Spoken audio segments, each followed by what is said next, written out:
Coming up on First at 4, friends and family of a longtime supporter of mountain sports gather to honor his life and legacy. And the continued search for the next Speaker of the House leaves lawmakers in limbo.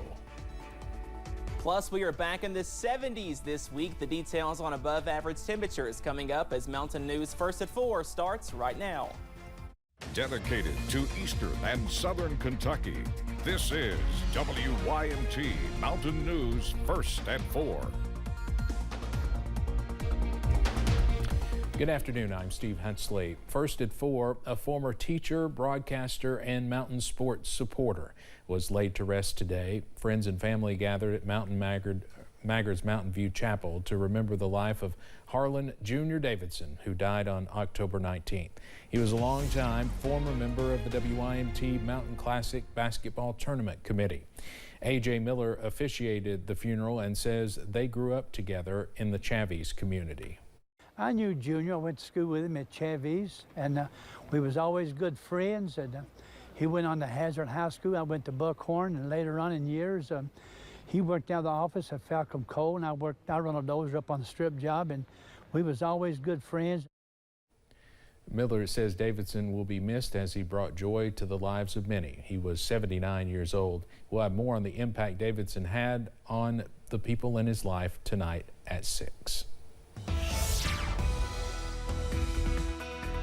Well, we are tracking some fantastic weather as we kick off the work week. Plenty of sunshine and blue sky across the mountains. Let's take a live look from Buffalo Mountain at this hour. That temperature is 70 degrees. It does not get much better than this for the second half of October. Most of us right now in the upper 60s and lower 70s, up to 73 for Manchester, also Harlan, 72 for Jonesville, 69 for London, also Jackson, and 66 over in Pikeville at this hour. Up on first alert pinpoint Doppler, a clean sweep as high pressure continues to sit over our region, over portions of Pennsylvania, also the Carolinas, and this high pressure will be the big story for much of this week. So we are tracking a stretch of dry, also warm weather across the mountains as we see some 70s and possibly some 80s later on this week. But into this evening, once again, we stay dry under that clear sky, and those temperatures back in the upper 50s and lower 60s. And as you wake up on Tuesday, lows back in the middle to upper 40s. So once again, we are chilly as you wake up on Tuesday, but some warmer weather is on the way for those warm weather fans. Again, we could possibly see some 80s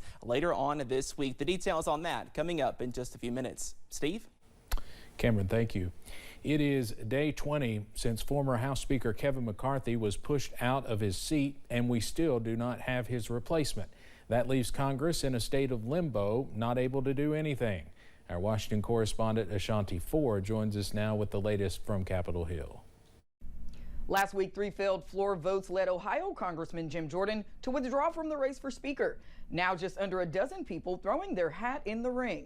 This includes Majority Whip Tom Emmer, Conference Vice Chair Mike Johnson, Jack Bergman, also Byron Donalds, Kevin Hearn, Gary Palmer, Dan Muser, Austin Scott, and most recently Pete Sessions. The winner will need at least 113 yeses during a special Republican nomination process to move forward to the full floor vote. Now on the Democratic side, members are united around Minority Leader Hakeem Jeffries, but for Republicans, we now have 9 people who are hoping to win not only that internal vote, but the floor vote.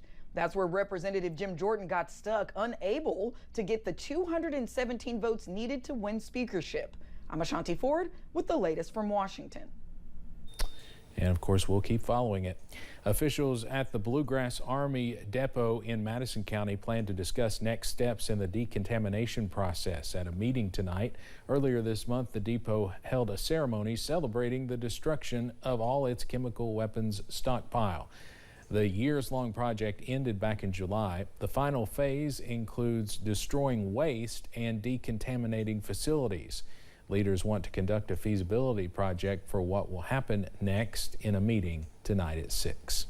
Coming up on First at 4, an off-duty pilot faces a list of criminal charges for what police say he reportedly did mid-flight.